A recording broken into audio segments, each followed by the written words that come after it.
Myra wiped the counter with a tired hand, her eyes following the clock fixed high above the bar. The hours moved slowly in the station lounge, each minute stretching like a thread pulled too thin. She had been working since early morning, and though her feet ached and her arms felt heavy, she forced a small smile whenever someone walked in. The bar was not fancy. It sat on the lower deck of a trading hub, a place where miners, freighters, and wandering travelers came to eat, drink, and rest. The walls were old and scratched, the lights dim, and the music soft enough to cover conversations but not loud enough to hide the sounds of tired laughter. It wasn't a dangerous place, but with so many restless workers gathering in one spot, it was not always peaceful either. Myra had worked there for nearly 2 years. Her dream had always been to study the stars, maybe join a research ship or work in navigation. But dreams needed credits, and credits were scarce. Every day she tied her apron, balanced trays, and served strangers while saving every small coin she could. She hoped one day she might have enough to take a course or leave the station. Until then, she carried on. Her co-workers liked her well enough. They called her dependable, though sometimes too quiet. Myra preferred to listen more than talk.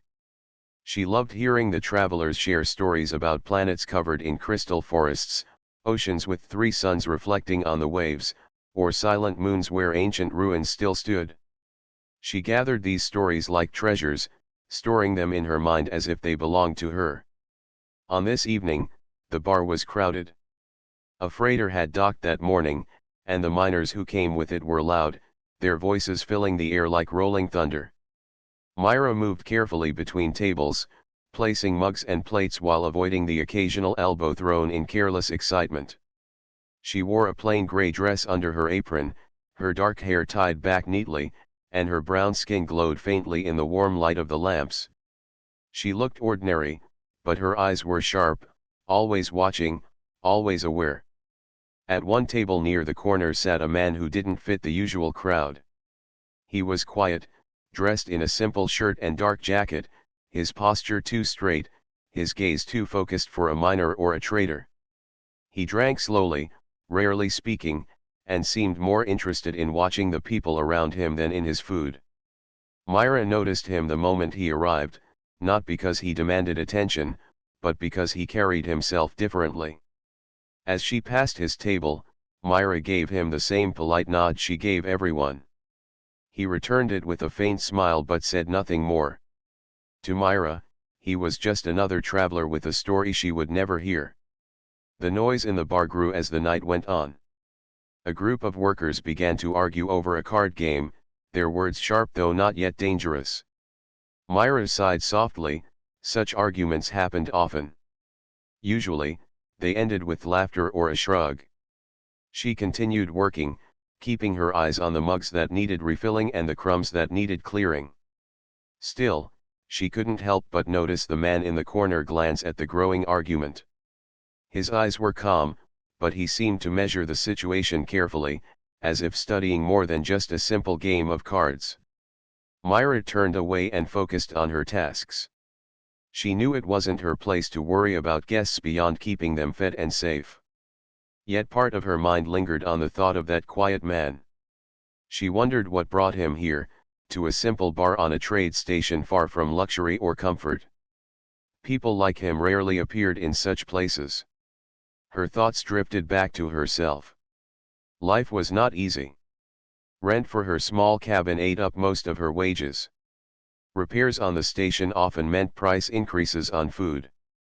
Some days she questioned if saving was even worth it, yet she never let go of her dream. She believed that one day she would find a way off this deck, away from serving endless cups of warm drinks to tired men and women. She paused at the counter, resting her hands on the wood. Her manager gave her a look, one that told her to keep moving, and she nodded quickly. Myra had learned long ago that standing still too long was not allowed.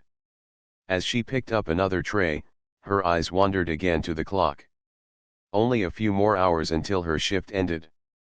Only a few more hours until she could return to her small room, rest her body, and remind herself that tomorrow was another chance to earn, another chance to save. She didn't know it yet, but tonight was not going to be like the others. Tonight, something would happen that would change her life.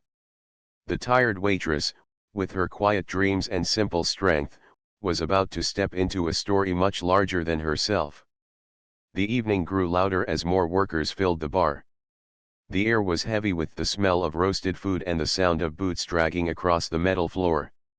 Laughter mixed with shouts, and every table seemed alive with stories, complaints, and the clinking of mugs. Myra moved carefully between the noise, her tray balanced against her shoulder. She placed drinks before a group of engineers who had just finished a long shift repairing docking clamps. They were tired, but their faces brightened when Myra offered them a small smile. She had learned that kindness, even a small one, often softened the hardest day. But not all tables were so peaceful. Near the center of the room, a card game had turned sour. The men playing leaned forward, voices rising. At first, it was nothing unusual, just the common arguments of people who believed they had been cheated. Myra had seen it many times. But tonight, the voices did not settle. The words grew sharper, hands slammed against the table, and chairs shifted as if ready to be overturned. Myra sighed softly, hoping the argument would burn itself out. Her manager hated trouble, and it often fell to the staff to calm the guests before things escalated. She did not enjoy stepping into loud situations, but she also knew ignoring them could make matters worse. Her eyes flicked toward the quiet man in the corner. He sat calmly, watching the scene without reacting, his mug half empty on the table. For some reason, Myra thought he seemed more alert than before, as if measuring each voice and gesture in the room. The argument grew sharper. One man, tall and broad, rose from his seat, pointing at another with an accusing finger. The table clattered as the cards scattered. A hush spread across nearby tables, the kind of silence that often came just before true trouble. Myra's pulse quickened. She glanced toward the counter, hoping her manager might step in, but he was busy arguing with a supplier near the kitchen door. No one else moved. The staff pretended not to notice, and the guests leaned back, unwilling to involve themselves. Her steps slowed. She had learned to handle small disputes with gentle words and calm tones, but tonight felt different. The tension seemed ready to spill over like a glass filled too high. The tall man took a step closer to his opponent, who refused to back down. Their voices collided, heavy with pride. And then, as if pulled into the circle of noise by accident, the quiet man in the corner found himself caught between them. Myra saw it clearly. The broad-shouldered worker turned, his arm brushing the stranger's table. The mug tipped, spilling its contents. The quiet man leaned back quickly, but the tall worker misread his movement as defiance. "You watching me?" the worker snapped, his voice loud enough to cut through the whole bar. The stranger said nothing at first. His eyes were steady, calm, but the attention of the crowd now turned toward him. The opponent from the card game laughed harshly, glad to have the focus moved elsewhere. Myra felt her chest tighten. She knew what might follow if no one acted. The crowd loved drama, and once voices rose high enough, the entire room could feed off the tension. What had begun as a simple game might turn into a storm. Her tray trembled slightly in her hand. She could have turned away. She could have told herself it was not her problem. But something inside her, that quiet strength that often guided her, pushed her forward. She set the tray down on the counter and stepped into the space between the stranger and the workers. Her voice, calm but clear, broke the rising silence. "Please," she said, looking at the broad worker first. "No harm was meant. It was only a spill. Let me bring you both fresh mugs, no cost. The night is long, and everyone is tired. There's no reason to spoil it." The man blinked, surprised that the small waitress had stood in front of him. His face softened slightly, though his pride still pressed against his words. He was staring, he muttered. "No," Myra replied gently. He was minding his own seat. "The table is small, the room is crowded. Such things happen." Her calm tone drew a few nods from the nearby tables. The crowd seemed to lean back, disappointed that excitement might not follow, but also relieved. The tall worker grumbled, rubbing the back of his neck. His opponent muttered something under his breath, but neither made a move forward. The quiet man in the corner finally spoke, his voice low but steady. "She is right. I was only sitting here. Nothing more." The worker gave him a long stare, then snorted and turned away. The noise of the room slowly returned, first with whispers, then with cautious laughter. The danger passed as quickly as it had appeared. Myra let out a breath she hadn't realized she was holding. She stepped back, glancing at the stranger to make sure he was unharmed. He gave her a small nod, his eyes thoughtful, almost studying her more closely now. "You did not have to step in," he said quietly. Myra offered a small smile. "If I hadn't, who would have? Sometimes a few words are enough." Then she picked up her tray again and returned to her work, as though nothing special had happened. But the man's gaze followed her, and Myra did not know that her simple choice had already set the course for something far greater than she imagined. The bar slowly returned to its usual rhythm. Laughter rose again, mugs clinked, and music drifted softly from the old speakers. The moment of tension had passed, though Myra still felt her heartbeat echoing in her chest. She carried trays, wiped tables, and moved about as if nothing unusual had happened, but deep inside, she knew she had taken a step that many others would have avoided. The stranger remained in the corner, quiet as before, though now his eyes seemed less distant. Every so often, Myra noticed him watching her, not in the way of someone seeking attention, but as if he was trying to understand her. She didn't give much thought to it. Guests often noticed her when she stepped into trouble, but soon enough they forgot. She assumed this man would be the same. Later, as the crowd thinned, Myra carried a tray of empty plates back to the counter. The stranger raised his hand slightly, signaling for her. She approached, setting the tray down first, then walking toward his table with a professional smile. "Would you like anything else?" she asked politely. He shook his head.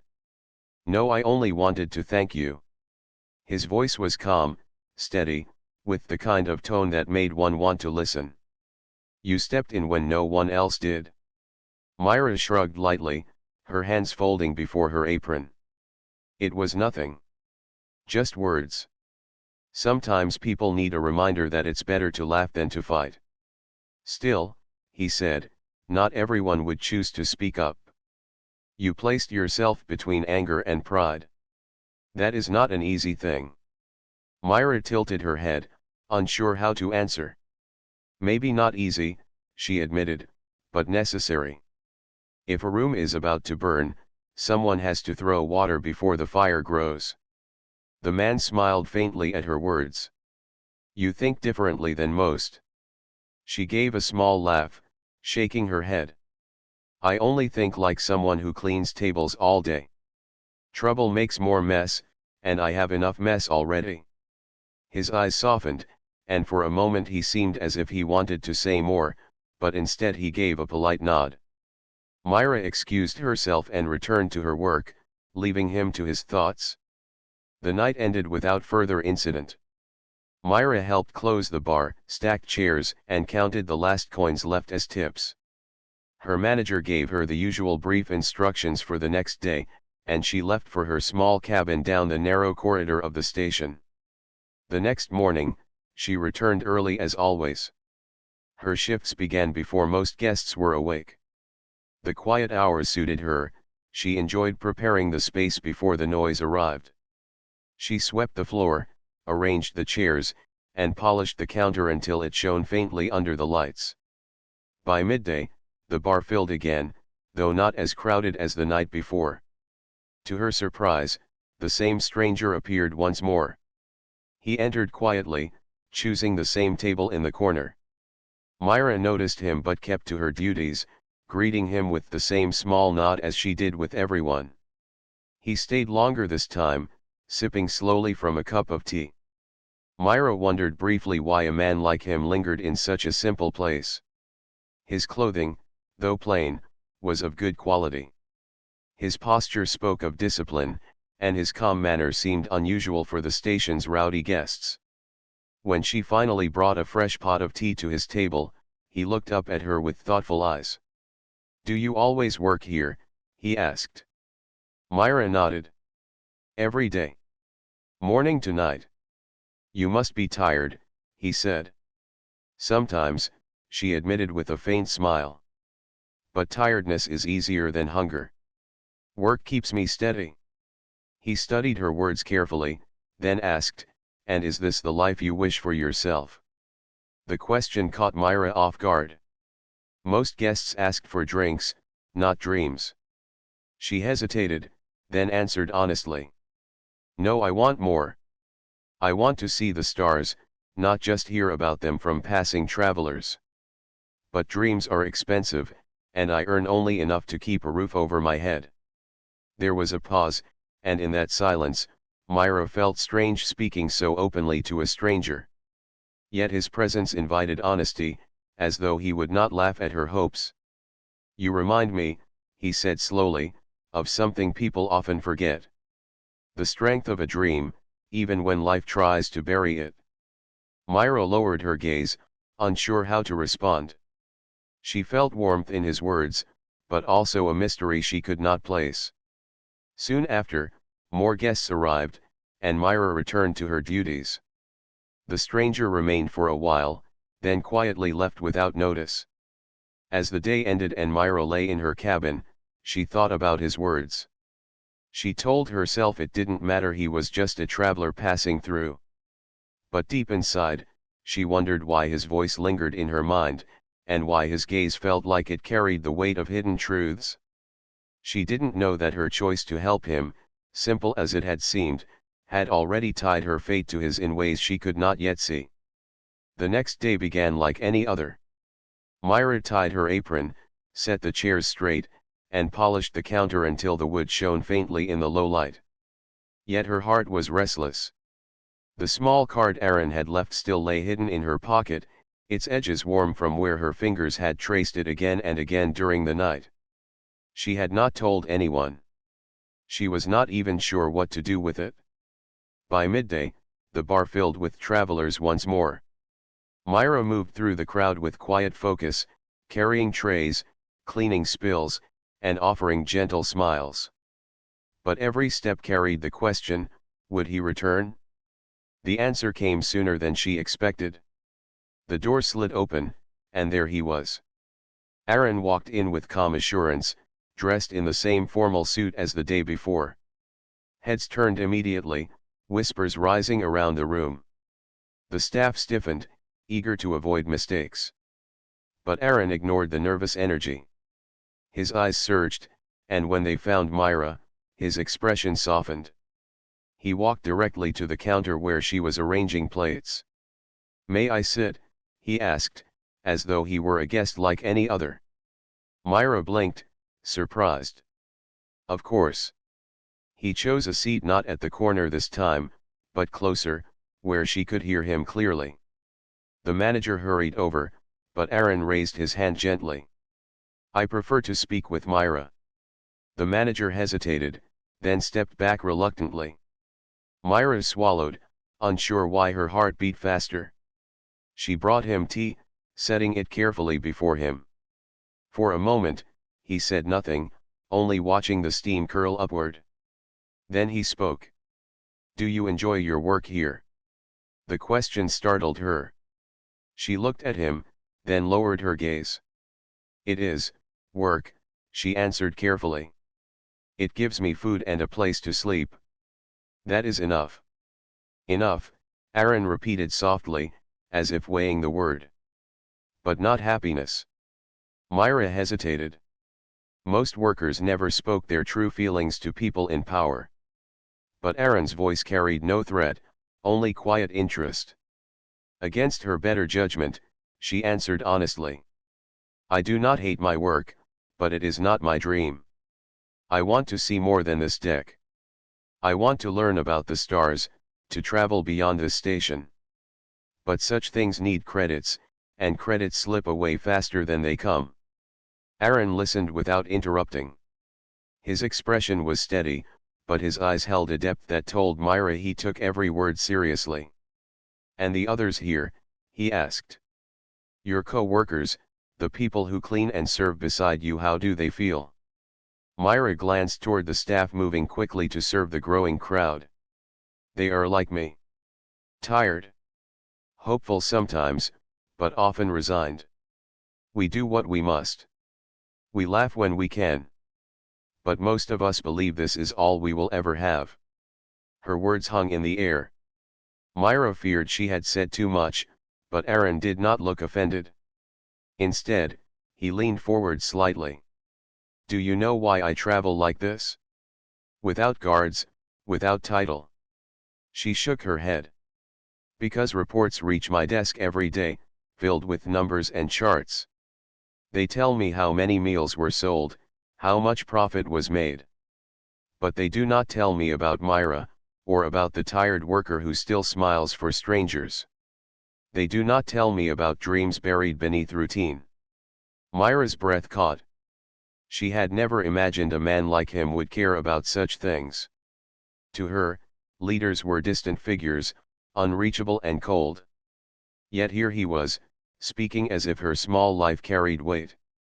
You gave me more yesterday, Aaron continued, than any report could. You reminded me of the human heart that keeps these places alive. Without you, this chain is only walls and lights. With you, it breathes.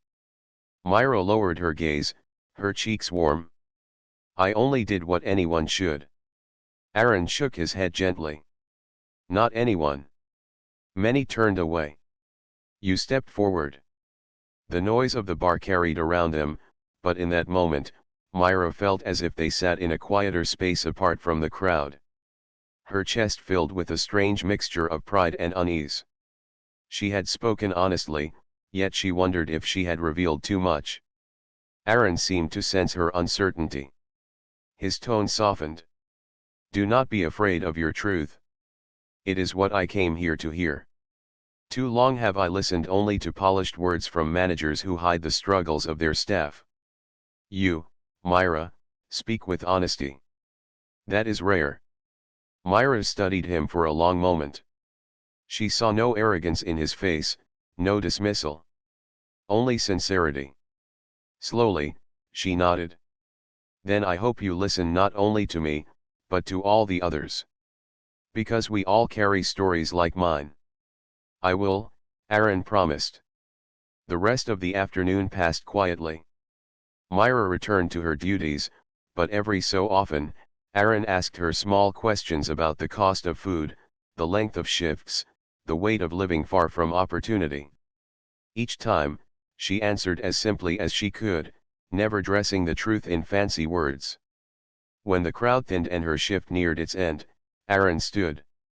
Thank you, Myra, he said. You have given me more than service. You have given me perspective. She bowed her head slightly, unsure what to say. He placed a gentle card on the counter, the same as before, and added, keep it. One day, when you are ready, use it. Then he left, his steps calm, his presence leaving behind a silence that felt heavier than noise. Myra held the card in her hand, her thoughts racing. She had never spoken so openly to anyone of power.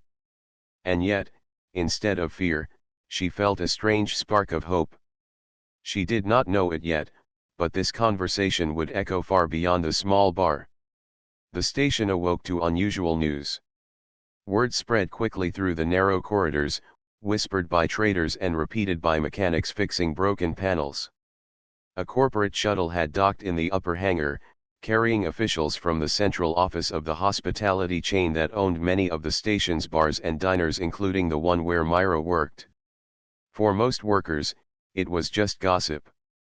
Corporate visits rarely touched their lives. Managers and supervisors prepared reports, cleaned corners no one ever cared about, and polished their smiles for the officials who inspected and then left again. Life for the workers usually stayed the same. But Myra noticed a change in her manager's behavior. He was unusually nervous, pacing the bar before opening hours, checking every seat and light. He ordered the staff to scrub the counter twice and warned them to avoid mistakes. "Someone important may come," he said. "We must look perfect." Myra kept silent, as she often did, and simply followed instructions. She was used to long days of labor, and if a little extra cleaning kept the manager calm, she didn't mind. Still, she felt the same curiosity buzzing around the room. Who would arrive? Why this station, of all places?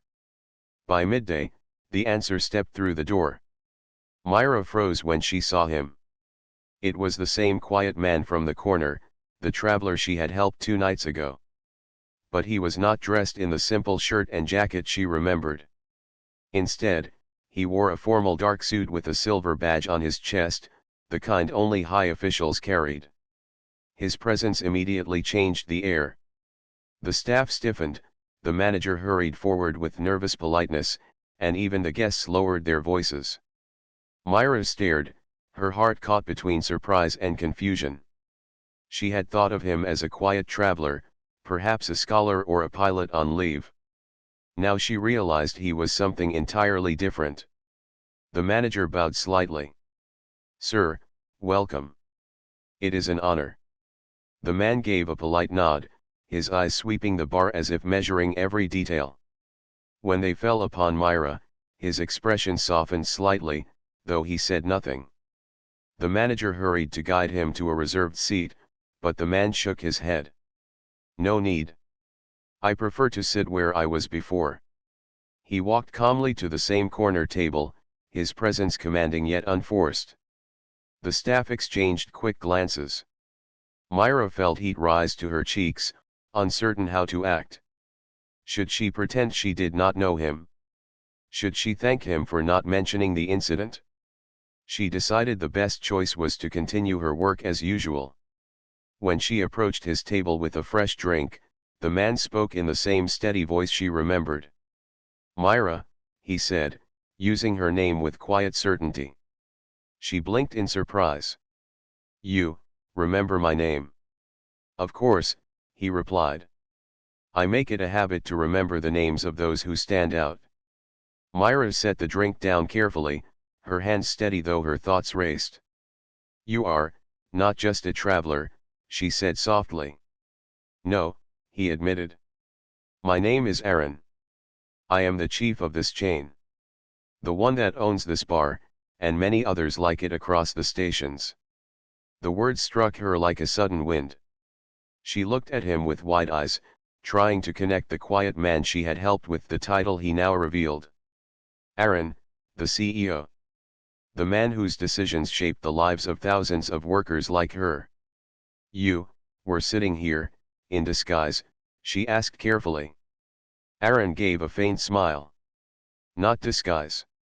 Just simplicity. Sometimes, to see the truth, one must walk without a crown. I came here to understand what life is like for the people who keep these places alive. A report cannot show me what tired hands and long hours truly mean." Myra lowered her gaze. "Then you saw enough." "I saw much," he replied gently. "But most of all, I saw you." Her chest tightened with a strange feeling she could not name. She remembered the moment she had stepped into the argument, the way she had spoken calmly and tried to ease the anger. At the time, she had thought it nothing. Now, she realized the man she had shielded was not just any guest but the leader of the entire chain. "I only did what was right," Myra said finally. "Nothing more." "Sometimes," Aaron answered, "doing what is right is the rarest choice of all." For the rest of the afternoon, Myra worked quietly, her mind turning over his words again and again. The staff continued their duties, unaware of the deeper conversation between the waitress and the man in the corner. The manager hovered nervously, eager to please the important visitor, but Aaron waved him away whenever he tried to interrupt. By evening, the bar emptied again. Myra found herself alone, wiping tables while the lights dimmed. Aaron remained seated, his expression thoughtful. When she approached to clear his cup, he spoke once more. "You have dreams," he said softly. "I can see it in your eyes. Do not let the weight of routine bury them." Myra froze, her hand still on the empty cup. She wanted to ask how he could see what she barely dared to admit even to herself. But his calm gaze made her words falter. "Why tell me this?" she whispered. "Because," Aaron said, standing, "sometimes a single voice can remind those in power of what truly matters. Your voice has done that for me." He placed a small card on the table and walked out, leaving Myra staring after him, her heart unsteady. She picked up the card and turned it over. It bore his name and a direct line of contact, something workers like her rarely received. As the door closed behind him, Myra felt the quiet shift of her world. She had stepped into something she did not yet understand.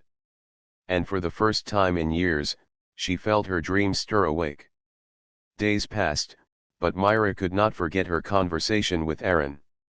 She went on with her usual work, serving food, cleaning tables, smiling at strangers, but her thoughts often returned to his words. It felt unreal that someone like him had listened to her so carefully. She reminded herself not to dream too much. Powerful men often made promises, and promises were easily forgotten. Still, deep inside, a spark of hope remained. One afternoon, the station buzzed with activity.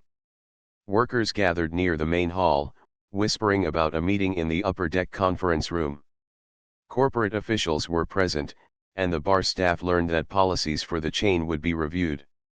Managers were nervous, pacing back and forth, while workers whispered among themselves. Myra stayed quiet, polishing glasses behind the counter. She assumed she would not be part of such meetings.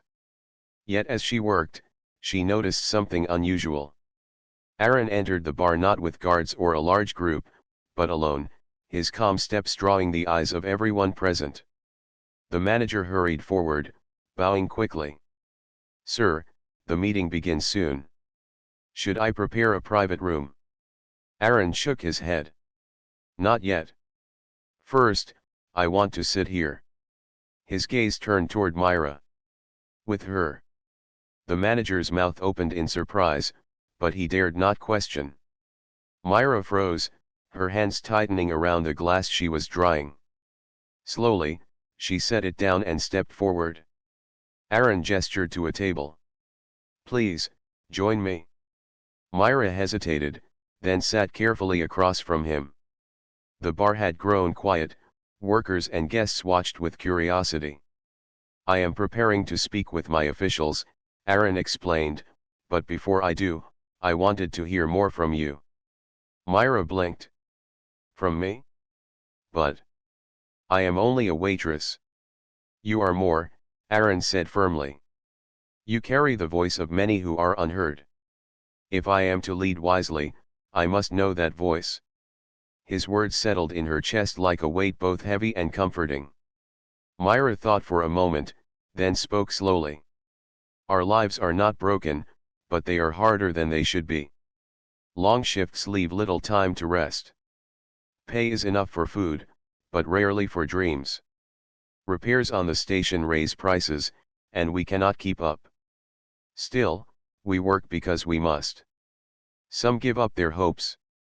Others hold them quietly, waiting for a chance that may never come." Aaron listened, his expression calm but intent. "And if things could change," he asked, "what would you wish for?" Myra hesitated. She did not want to sound ungrateful, yet she also knew he truly wanted her answer. "Fair hours," she said softly. "Enough pay to save, not just survive. A chance for training, so those who dream of more can reach it. Even small steps would give hope." The bar was silent around them. Her co-workers had paused in their tasks, listening though they pretended not to. For many of them, Myra's words carried their own feelings as well. Aaron leaned back slowly. "You speak not for yourself alone, but for all of them." Myra lowered her gaze. "I only speak what is true." He nodded. "Truth is the rarest gift, Myra. And today, it may change much."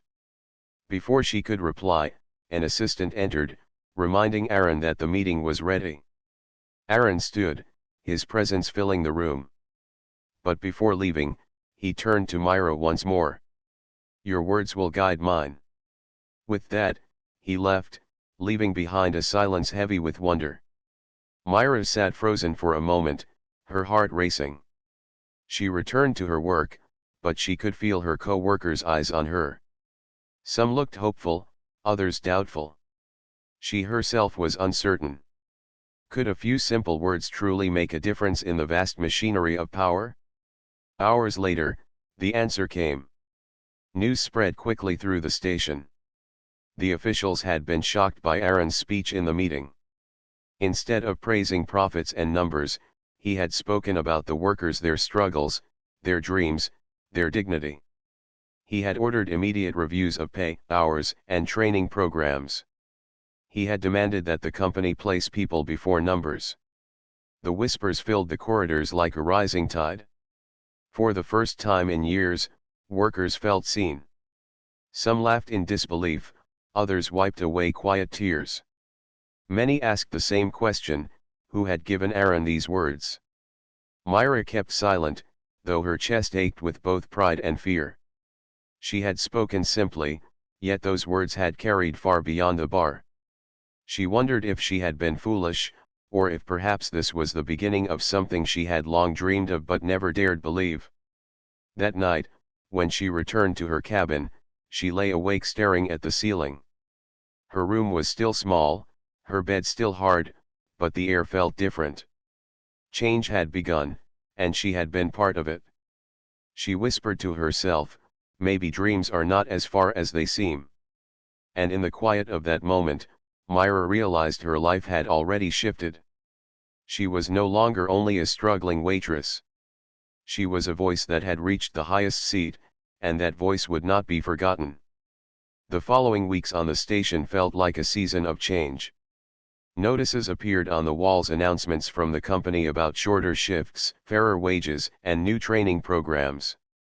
Workers who had once dragged their feet to their jobs now walked with a little more energy, whispering about opportunities they never thought they would have. For many, it felt like a dream. Myra watched it all quietly from her place behind the counter. She had always been the one to listen to others' stories, but now she was seeing a new story unfold right in front of her. Customers who once complained about exhaustion now spoke with cautious hope. Some workers even began making plans for the future, saving for education, starting small businesses, or visiting planets they had only seen in travel posters. One evening, Myra stood by the bar, refilling glasses of water for two miners. She overheard one of them say, "It feels strange, doesn't it? As if someone finally remembered we exist." The other nodded, smiling faintly. "I heard it was the CEO himself. Can you imagine? A man like him talking about our lives." Myra lowered her eyes and returned to her work. She did not speak. It still felt unreal to know she had been the voice that sparked this change. A week later, the manager called her aside. "Myra, the head office has sent a message. The CEO wishes to see you." Her heart raced. "Me? Why?" The manager shrugged nervously. "I only deliver the message. He is waiting in the upper hall." Myra wiped her hands on her apron and walked slowly through the corridor. She passed workers who smiled at her, though she wasn't sure if they knew why. When she entered the hall, Aaron was already there, standing near a wide window that showed the endless stars beyond. He turned as she entered. "Myra." She bowed her head slightly. "Sir." "No need for that," he said gently. "Please, Come closer. She walked up to him, her hands folded tightly in front of her. I wanted to thank you again, Aaron said. Because of your words, I found the truth I had been searching for. Numbers and reports show the surface, but hearts reveal the soul. You gave me the soul of this company again. Myra felt her face warm. I only said what was real. Anyone here would have said the same. Aaron shook his head. Many feel the same, but few dare to speak. You spoke with honesty, and you spoke with kindness, not anger. That makes a difference. There was a pause. The stars glowed faintly through the window, a silent ocean of light. Aaron continued, the company is beginning new reforms across all stations, not just here. But change needs guidance. I cannot rely only on officials who see everything as numbers. I need someone who knows the life of the workers, someone who can remind me what it feels like to stand in their place. Myra frowned softly. And you want me to do that? Yes, he said firmly. I want you to join as an advisor. You would not lose yourself to papers and offices. Instead, you would travel, speak with workers, and tell me their truth. Your voice could guide 1,000 changes. Myra felt her breath catch. She had dreamed of more, but never of something so large. But I am not educated like your advisors. I do not wear fine clothes or use grand words. I am only a waitress. Aaron smiled gently. That is exactly why I trust you. You are not blinded by power. You know what life feels like at the lowest level, where truth lives. That is more valuable than polished words. Myra turned toward the window, staring at the stars. For years, she had looked at them and thought only of impossible dreams. Now they seemed closer, as if waiting for her to step forward. Finally, she nodded slowly. If my voice can help others, then I will do it. Aaron's expression softened with pride. Then it is decided.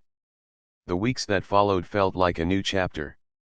Myra still worked in the bar for a while, but now she also attended meetings, speaking with workers and gathering their thoughts. When she walked through the station, people looked at her differently. They saw not just a waitress, but someone carrying their hopes. Her first trip off the station came soon after. A small ship took her to another colony where workers faced similar struggles. She listened to them carefully, writing down their words, their stories, their needs. When she returned, she presented everything to Aaron. He listened, just as he had listened to her, and acted on her advice. Slowly, Myra's name spread. Workers across stations began to know her, not as a leader above them, but as one of them, a voice who understood. They greeted her with respect, sometimes even with tears of gratitude. She carried their stories like treasures, knowing each word had the power to shape a better life. One quiet night, Myra returned to her cabin, now larger and brighter than the small room she once called home. She looked at herself in the mirror and thought of the journey she had taken from a struggling waitress cleaning tables to an advisor who carried the voice of thousands. She whispered to herself, dreams are not as far as they seem. And with a calm smile, she sat by the window and watched the stars, no longer distant, but closer than ever. For she had learned that even the smallest act of courage could ripple through the galaxy, and that sometimes, the simplest human heart could change the course of many lives.